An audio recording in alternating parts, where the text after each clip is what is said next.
नमस्कार, बहुत बहुत स्वागत है आप सभी का प्रोग्राम। मैं हूं हाड़ौती में, आपके साथ मैं हूं आपकी दोस्त निशा। और दोस्तों, आप सभी जानते हैं कि साल 2004 में पेंशन जो है वो बंद कर दी गई थी और उसके बाद हम बात करें राजस्थान की, तो हमारे जो माननीय मुख्यमंत्री हैं अशोक गहलोत जी, उन्होंने वापस से इस स्कीम को दोबारा से चालू करवाया और कार्मिकों को बड़ी राहत दी। लेकिन दोस्तों, कुछ स्टेट के जो डिपार्टमेंट है वहाँ पर आज भी इस बात को लेकर बड़ी समस्या है। आज हम आए हैं कोटा यूनिवर्सिटी में। आप सभी जानते हैं कि ये एक ऑटोनोमस बॉडी है और यहाँ के जो कार्यालय के जो कर्मी हैं वो सभी 5 दिन से कार्य बहिष्कार कर रहे हैं और उनका जो मुद्दा है वो पेंशन से ही जुड़ा हुआ है। तो आज प्रोग्राम में उनसे बात करेंगे और जानेंगे किस तरह की परेशानी आ रही है, क्यों उनकी पेंशन स्कीम लागू नहीं हो पा रही है और किस तरह से वो जो है इस पेंशन स्कीम को लागू करवाने के लिए आगे अपने जो है प्रदर्शन करते हैं या किस तरह से उनका जो है आगे का मैप रहता है। और दोस्तों, प्रोग्राम की शुरुआत सबसे पहले करते हैं इनके साथ। सर, नाम बता दें आपका।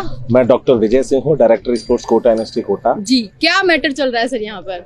इस संघर्ष के पीछे सबसे पहला जो हमारा स्पष्ट मोटो है कि राज्य सरकार द्वारा जो राज्य सरकार के अन्य कार्मिकों को ओल्ड पेंशन स्कीम दी गई है, उस ओल्ड पेंशन स्कीम में स्वायत्त शासी निकायों और विश्वविद्यालयों के लिए राज्य सरकार ने कुछ विसंगति दी है। जी। इस प्रदर्शन के पीछे हमारे सभी विश्वविद्यालय के शिक्षकों, अधिकारियों और कर्मचारियों का उद्देश्य यह है कि उस बिंदु संख्या 8.2 को खत्म करना, जिसमें यह कहा गया है कि कार्मिक 12% के हिसाब से अपना जो पैसा है वो ब्याज सहित जमा कराए, उसके बाद उसको ओल्ड पेंशन स्कीम दी जाएगी।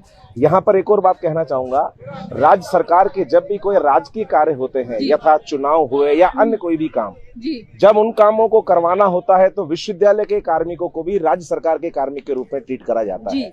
तो यहाँ ये जो विसंगति और भेदभाव है ये काबिले बर्दाश्त नहीं है और इसी विसंगति को दूर करने के लिए हम लोग यहाँ विश्वविद्यालय के समस्त शिक्षक हुए, चाहे अधिकारी हो चाहे कर्मचारी हो, यहाँ पर हम एकत्रित हुए जी। कब से सर ये चल रहा है आपका प्रदर्शन? ये प्रदर्शन हम पिछले 12-13 दिनों से कंटिन्यू चल रहा है। माननीय कुलपति महोदया के आलोक में ध्यान में लाने के पश्चात हमने डेली 2 घंटे कार्य बहिष्कार का हमने निर्णय लिया और राज्य सरकार केवल कोटा विश्वविद्यालय ही नहीं, राज्य के सभी जो भी गवर्नमेंट निकाय हैं, विश्वविद्यालय हैं, सभी लामबंद होकर अपने अपने राज्यों में, अपने अपने जिलों में इस कार्य को कर रहे हैं। और आने वाले समय में आंदोलन की रूपरेखा जो केंद्र में है हमारे जयपुर में विश्वविद्यालय, वहां पर जैसी भी तय होती है हम उसको करेंगे। लेकिन इस वाले ओपीएस को हम विसंगति पूर्वक नहीं लेकर पूर्ण रूप से समानता के साथ लेंगे। जी बिल्कुल। तो दोस्तों, ये कोटा यूनिवर्सिटी के कार्मिक है जिनकी मांग ये है कि जो पुरानी पेंशन योजना है वो सभी डिपार्टमेंट में एक ही तरीके से लागू की जाए और जो विसंगति है उसे दूर किया जाए। और सर, आपसे जानना चाहेंगे, नाम बता दे सबसे पहले तो। गिरीश बोरा, महासचिव हूँ। जी सर, क्या कहना चाहेंगे इस मैटर पर? हमारी लड़ाई सरकार से है जी। हम सरकार से आग्रह कर रहे हैं, ओपीएस सरकार ने लागू किया, उसके हम काबिले तारीफ करते हैं, सबको उसका लामबंद हुआ, बहुत अच्छा काम उन्होंने किया, पर उसमें हम जैसे निकाय को उन्होंने छोड़ दिया जी।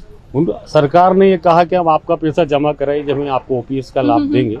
तो हम सरकार से बार बार आग्रह ये कर रहे हैं कि हमें पूर्णतः ओपीएस में हमारे पर भी लागू की जाए, क्योंकि अभी तक हम पे लागू ही नहीं की गई है। वो कह रहे हैं कि आप अपना पैसा जमा कराओ जो ओपीएस लागू होगी। तो इसलिए हमारा धरना प्रदर्शन चल रहा है। हम सरकार की तरफ हमारा ध्यान आकर्षण कर रहे हैं कि हमारी बात माने, हमारी बात सुने।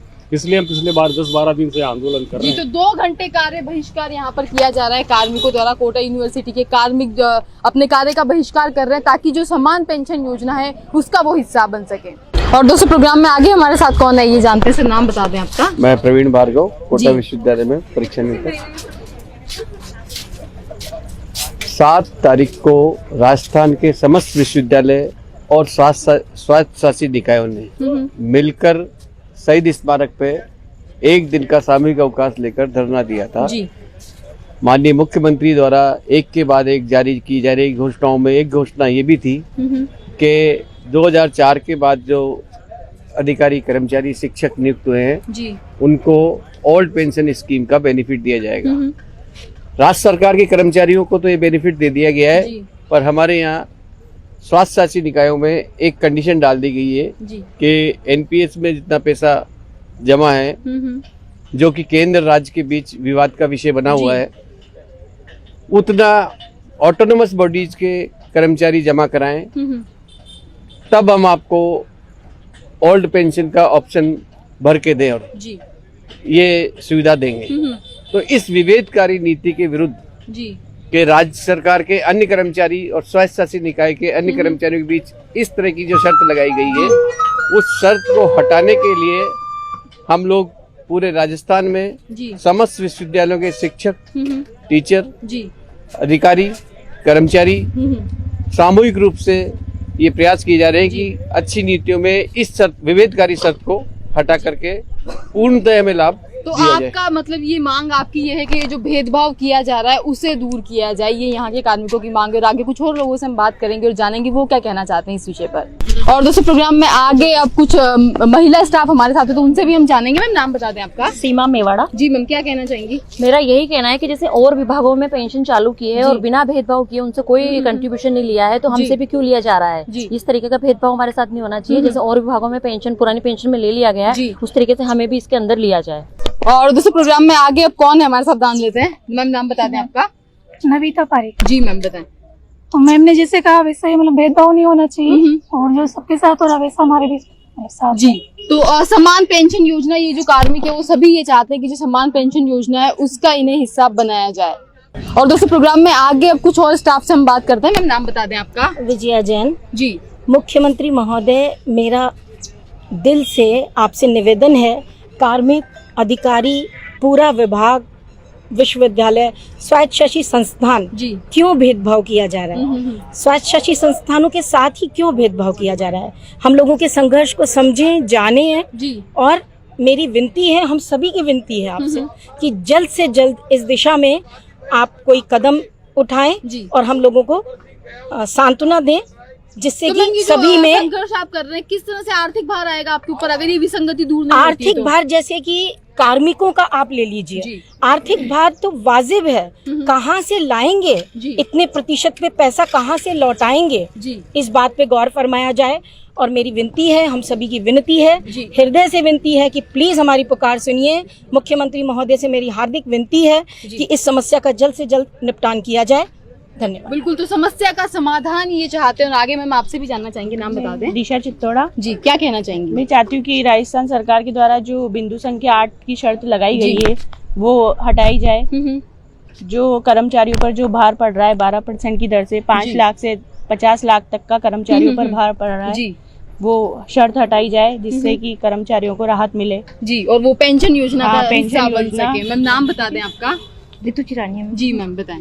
हम जो ये प्रॉब्लम हम लोगों के साथ क्रिएट हो रही है, इसे जल्दी से जल्दी खत्म करें, क्योंकि हम लोगों का 2 घंटे जो कार्य बहिष्कार हो रहा है उससे हमारी पूरी यूनिवर्सिटी को प्रॉब्लम होगी। आगे तो मैम किस तरह से अब आपने प्लान किया है, क्या करेंगे आगे। बस मैम अभी तो इस हफ्ते की प्लानिंग है, 3 से 5 हम लोग बहिष्कार करेंगे। आगे का नेक्स्ट वीक देखते हैं क्या करते हैं मुख्यमंत्री जी। अगर आपकी जो मांग है वो पूरी नहीं होती तो फिर आगे ये अपनी रणनीति डिसाइड करेंगे कि इसके बाद इन्हें क्या कदम उठाना है। मैम नाम बता दें आपका। कृष्णा शर्मा। जी मैम। आगे हमारा यही है, अभी तो सबने डिसाइड यही किया है कि नेक्स्ट वीक से फिर हम लोग पूरा यूनिवर्सिटी बंद करने का ही है, जिससे काम तो बहुत ही ज्यादा प्रॉब्लम आएगी। बच्चे बहुत परेशान हो रहे हैं, अभी से 2 घंटे के लिए परेशान हो रहे थे, तो पूरा दिन बंद करने से दिक्कत तो आएगी। अब देखते हैं सरकार क्या कदम उठाती है इस विषय में। बिल्कुल मैम आपसे भी हम जानना चाहेंगे, जैसा कि इन्होंने कहा कि बच्चे अभी परेशान हो रहे हैं 2 घंटे कार्य बहिष्कार में, और आगे अगर कदम आपको उठाना पड़ता है तो इफेक्ट आएगा बच्चों के ऊपर। बिल्कुल तो आएगा। क्या आप कहना चाहेंगे इस मैटर में। जैसे बच्चों का परीक्षा से रिलेटिव बहुत सारे कार्य होते हैं, अब 3 से 5 हमारा जो विंडो बंद की जाती है, कार्य बहिष्कार कर रहे हैं हम, तो उसमें बच्चे काफी परेशान हो रहे हैं। बच्चे बाहर से आते हैं, कोई गंगापुर, करौली, सवाई माधोपुर से, सुबह से शाम तक बच्चे यहाँ परेशान होते हैं। उनका काम यहाँ से डिले हो गया तो बच्चे तो परेशान होंगे ही सही। और आगे भी अगर ऐसा नहीं किया सरकार ने तो हम यही करेंगे कि 3 से 5 अभी तो हो ही रहा है कि नेक्स्ट मंडे से हम फिर पूर्ण रूप से इसका बहिष्कार। और माननीय मुख्यमंत्री से हमारा यही कहना है कि जैसा उन्होंने लाभ सब विभागों को दिया है वो हमें दें। राखी का इससे बड़ा तोहफा कोई और हो नहीं सकता हमारे लिए। दोस्तों इनका ये मानना है कि जिस तरह से ये कार्य बहिष्कार कर रहे हैं 2 घंटे का, कहीं ना कहीं जो स्टूडेंट्स है वो सफर कर रहे हैं और ये बिल्कुल नहीं चाहते कि ऐसा हो, लेकिन ये अपनी मांगों पर अड़े हुए और ये चाहते हैं कि जिस तरह से और विभाग के कर्मचारियों को लाभ दिया जा रहा है इन्हें भी मिले। और आगे कौन है हमारे साथ जान लेते हैं। मैम नाम बता दें आपका। मिथिलेश कुमारी नागर। जी मैम क्या कहना एग्जाम सेक्शन में। मैं ये कहना चाहती हूँ कि राज्य सरकार ने जो राज्य कर्मचारी और स्वायत्त शासन के जो कर्मचारियों में जो असमानता कर रखी है, पहले तो वो इसको बंद करे और ये जो इन्होंने ओपीएस जो लागू करी वो सबके एक समान ही करे और इससे हमारे कोटा विश्वविद्यालय में काफी बच्चों का नुकसान हो रहा है, हमारा भी हो रहा है। अगर राज्य सरकार इसको नहीं मानती है ओपीएस को, तो 8वें पॉइंट में जो लिखा है उसको वो कैंसिल करे और उसके बाद में हमारे जो राज्य कर्मचारी के अनुसार जो ओपीएस दे रही है वही हमारे चालू करे। और दोस्तों प्रोग्राम में आगे भी इनसे जानते हैं। सर नाम बता दें आपका। प्रवीण गोयल। जी सर, क्या कहना चाहेंगे? मैम, इसमें राज्य सरकार ने सभी विश्वविद्यालयों के लिए, राजकीय विश्वविद्यालयों के लिए पेंशन योजना लागू की है, ओल्ड पेंशन योजना लागू की है। सराहनीय कदम है सभी के लिए, एक सामाजिक सुरक्षा, पारिवारिक सुरक्षा के लिए। यहाँ पर सर क्या मैटर हो रहा है? लेकिन इसमें सबसे बड़ी जो विसंगति है वो ये है कि सरकार ने शर्त जोड़ी है कि एम्प्लॉय एक पर्टिकुलर डेट तक, जो अभी 31/7 है, वहाँ तक जो भी एनपीएस का पैसा है जो भी एम्प्लॉयर ने कंट्रीब्यूट किया, यानी यूनिवर्सिटी ने जो एनपीएस में जमा कराया, उस 10% शेयर को, सैलरी का 10% पर मंथ का था, उस शेयर को अलॉन्ग विद इंटरेस्ट एम्प्लॉय अपने लेवल पे जमा कराए, जो कि संभव नहीं है, ना तो व्यवहारिक है, न उसका कोई औचित्य है। सबसे बड़ी बात यह है कि एनपीएस का जो पैसा है वो पीएफआरडीए के पास जमा है। पीएफआरडीए से सरकार भी अभी ले पाने में सक्षम नहीं हो पाई। आगे अब क्या रणनीति रहेगी? आगे के लिए हमारी रणनीति यही है कि मतलब सरकार तक पुरजोर तरीके से ये बात पहुंचाई जाए कि ये जो शर्त है ये न्याय संगत भी नहीं है और विसंगति भी है। इसे दूर किया राज्य सरकार ने अपने एम्प्लॉइज के लिए ऐसा कुछ नहीं किया, जबकि स्टेट के जो यूनिवर्सिटीज हैं उनके लिए ये कंडीशन बिल्कुल। तो 31 जुलाई तक की इन्हें डेडलाइन दी गई है कि ये जो अपना पैसा है वो जमा कराएं और ये कर्मचारी चाहते हैं कि ये जो क्लोज डाला गया इसे हटाया जाए। और सर अब आगे आपसे जानना चाहेंगे, नाम बता दें आपका। एच.एस. शक्तावत। जी सर। Assistant registrar. ये जो चल रहा है प्रदर्शन आपका, तो क्या कहना चाहेंगे इस बारे में, क्या मांगे आप? बेसिकली क्या गवर्नमेंट ने जो ओपीएस के ऑर्डर किए ना, तो ऑटोनोमस बॉडीज के लिए उन्होंने कहा कि ऑटोनोमस बॉडीज के जो लोग हैं उसमें यूनिवर्सिटी भी है, मतलब उसमें कह रहे हैं कि साहब जो आपका एम्प्लॉय कंट्रीब्यूशन है, मतलब एनपीएस में जो गया वो आप विद इंटरेस्ट जमा कराएं, मतलब। जी, तो सर ये जो प्रदर्शन आप कर रहे हैं, क्या लगता है आपको कि आपकी जो मांग है वो पूरी की जाएगी सरकार द्वारा, करना चाहिए? बेसिकली और स्ट्रगल करना पड़ेगा? बेसिकली गवर्नमेंट का जो भी गवर्नमेंट ने प्ली लिया ना, इसमें वो गलत प्ली है उनका। जो पैसा या जो अमाउंट हमारे अकाउंट में, आपको लगता है वापस लिया जाना चाहिए ये जो डिसीजन गवर्नमेंट का है? तो दोस्तों ये जो कार्मिक है इनका ये मानना है कि जो डिसीजन यहाँ पर लिया गया है इसे वापस लिया जाना चाहिए, ताकि ये जो कार्मिक है इन्हें राहत मिल सके। और आगे भी इनसे जानेंगे। सर नाम बता दें आपका। चमन तिवारी। जी सर, क्या कहेंगे? राजस्थान सरकार का जो ये आदेश है ये सरासर जो है कर्मचारियों पे कुठाराघात है जी। इसको लेकर कर्मचारियों में असंतोष है। सरकार का जो ये आदेश है ये कह रहा है कि भाई 10% राशि जो नियोक्ता के अंशदान की है वो ब्याज समेत आप 31 जुलाई तक जमा कराएं। कर्मचारी क्यों जमा कराए? उस पैसे को कर्मचारी की तनख्वाह से ऑलरेडी काटा जा चुका है। वो पैसा एनपीएस के अकाउंट में एनएसडीएल के पास जमा है। जब उस पैसे को कर्मचारी के अकाउंट से काटा जा चुका है और आज आप कह रहे हो कि कर्मचारी अपनी जेब से जमा करा दे। कर्मचारी पहली बात तो अपना पैसा क्यों जमा कराए? दूसरा, अगर जमा भी कराता है तो हर एम्प्लॉय के ऊपर लगभग 3 लाख से लेके आर्थिक भार एक आ जाएगा 50 लाख रुपए तक का आर्थिक भार है मैडम। इसको कैसे सहन करेगा कर्मचारी? और जब सरकार की दोहरी नीति है, सरकार अपने एम्प्लॉय से तो कुछ भी पैसे जमा नहीं करा रही है। ऑटोनोमस बॉडीज, यूनिवर्सिटी, राज्य के उपक्रम, अंडरटेकिंग इंस्टीट्यूशन जितने भी है गवर्नमेंट के, उनसे कह रही है कि आप पैसे जमा करा दो। जब चुनाव आते हैं तो बीएलओ में ड्यूटी लगा दी जाती है, सेक्टर ऑफिसर बना दिया जाता है, पीओ बना दिए जाते हैं, पोलिंग ऑफिसर में ड्यूटी लगा दी जाती है। तब तो ये ऑटोनोमस बॉडीज के एम्प्लॉय याद रहेगी अब रणनीति, ये जो प्रदर्शन आप ये आर पार की लड़ाई है मैडम। यूनिवर्सिटी का एक भी एम्प्लॉय 1 रुपया जमा नहीं कराएगा। चाहे सरकार को जो एक्शन लेना है वो सरकार एक्शन ले ले। कर्मचारी का पैसा ऑलरेडी गवर्नमेंट में जमा है। अगर यूनिवर्सिटी कर्मचारी से पैसा लेना चाहती है तो ज्यादा से ज्यादा कर्मचारी से एक अंडरटेकिंग ले ली जाए। जब उसको एनपीएस का पैसा मिलेगा तब जो गवर्नमेंट का कंट्रीब्यूशन है वो कर्मचारी लौटा देगा, उसको डिपॉजिट। तो आर पार की लड़ाई है इनका, ऐसा कहना है कि ये जो कर्मचारी, जो कार्मिक है यहाँ के, वो पीछे नहीं हटेंगे, वो अपनी मांग पर अड़े हुए हैं और ये चाहते हैं कि सरकार जल्द से जल्द इस बारे में कोई फैसला ले। और दोस्तों प्रोग्राम में आगे भी इनसे जानते हैं। नाम बता दें आपका। हरीश कुमार नागर, एसोसिएट कर्मचारी संघ अध्यक्ष। चल रहा है, क्या कहना चाहेंगे सर? प्रदर्शन हमारा जो हमारी मांग है सरकार से, सरकार ने एक बहुत बढ़िया काम करा है कि सरकार को एनपीएस से ओपीएस में कन्वर्ट करा है सिस्टम को। तो हम अशोक गहलोत साहब का ये धन्यवाद देना चाहते हैं। लेकिन हमारे साथ जो दोहरा व्यवहार करा वो ठीक नहीं करा। हम लोग वैसे तो सरकार के कर्मचारी हैं, अगर हमारी इलेक्शन में ड्यूटी लगानी हो, बीएलओ में लगानी हो, अन्य काम करने हो तो सरकार के कर्मचारी हैं। और जहाँ बात आती कोई बेनिफिट देने की तो फिर हम ऑटोनोमस बॉडी तो सर आगे अब क्या रणनीति बनाई है आपने? हमारी ये रणनीति है कि अभी जो डिसाइड हुआ है, हम लोगों ने डिसाइड किया है कि हम 3 से 5 2 घंटे बंद करके सरकार तक ये बात पहुंचाना चाहते हैं कि भाई हम भी आपके हैं। और जो सरकार 8.2 बिंदु पर जो अड़ी हुई है कि आपका एनपीएस का जो कंट्रीब्यूशन है 10% वो जमा कराओ, तो यहाँ पर हम लोग तो हमारी तनख्वाह लेकर खा गए, क्योंकि इतनी तनख्वाह मिलती है कि हम हमारा परिवार चला सकें। अब जो पैसा एकदम से हमारा जो इकट्ठा हुआ उस पैसे को कहाँ से लाएं? किसी व्यक्ति को 25 लाख निकलेंगे, किसी के 30 लाख निकलेंगे, किसी के 5 लाख निकलेंगे, किसी के 2 लाख निकलेंगे। किसी को बोला जाए कि भाई आपको एक मुश्त ब्याज से ही जमा कराना है, तो कैसे जमा कराएं? एक आर्थिक भार कार्मिकों के बिल्कुल आर्थिक भार, जबरदस्त आर्थिक भार। इन्होंने 2 घंटे का कार्य बहिष्कार अभी फिलहाल किया हुआ और आगे इनकी रणनीति है कि अगर इनकी मांग पूरी नहीं होती तो आगे की रणनीति पर ये काम करेंगे और ये पूर्ण रूप से कार्य का बहिष्कार करेंगे। और उस प्रोग्राम में आगे अब कुछ और यहाँ के कार्मिक है उनसे बात करते हैं। सर नाम बता दें आपका? गोविंद सिंह सोलंकी। जी सर। और यहाँ लगभग 2-3 दिन से 3 बजे से कार्य बहिष्कार हो रहा है, आगे भी बहिष्कार रहेगा और उसके लिए सभी छात्र परेशान हो रहे हैं और हम भी यहाँ परेशान हो रहे हैं। अगर इनको एनपीएस नहीं देना था तो हमारी ऑफिस लागू क्यों करी? एक बार इन्होंने ऑफिस लागू करके वापस करेगा आप एनपीएस में जाइए या पैसा जमा कराए, तो ऐसा नहीं करना चाहिए था। अगर नहीं देनी थी तो फिर इन्होंने लागू क्यों करी? जी, तो आप लोग अड़े हुए हैं अपनी मांग पर। बिल्कुल जी। तो दोस्तों ये जो कार्मिक है ये अपनी मांग पर अड़े हुए हैं और ये किसी भी सूरत में पीछे नहीं हटना चाहते हैं। अब इनकी मांग बस ये है कि समान पेंशन योजना का जो लाभ है जो अन्य विभागों को मिल रहा है वो इन्हें भी दिया जाए। और दोस्तों प्रोग्राम में आगे कुछ फैकल्टीज से भी हम बात करेंगे। मैम नाम बता दें आपका? मैं जॉली भंडारी, डिप्टी रजिस्ट्रार हूँ कोटा यूनिवर्सिटी में। तो मैम क्या कहना चाहेंगी जो बहिष्कार आप कर रही हैं? देखिए हम लोग करना तो नहीं चाहते थे बहिष्कार, लेकिन मजबूर हो गए हैं यहाँ पर आने के लिए, ऐसा करने के लिए। और एक शैक्षणिक संस्था में ये शोभा भी नहीं देता है जहाँ जो कि शैक्षणिक ये संस्था जो है छात्रों के भविष्य के लिए जुड़ी हुई है, तो स्टूडेंट्स को लॉस हो रहा है। स्टूडेंट्स बाहर से आते हैं ऑफिशियल काम के लिए और वो काम नहीं कर पा रहे क्योंकि 3 से 5 हम सभी लोगों ने बहिष्कार कर दिया है।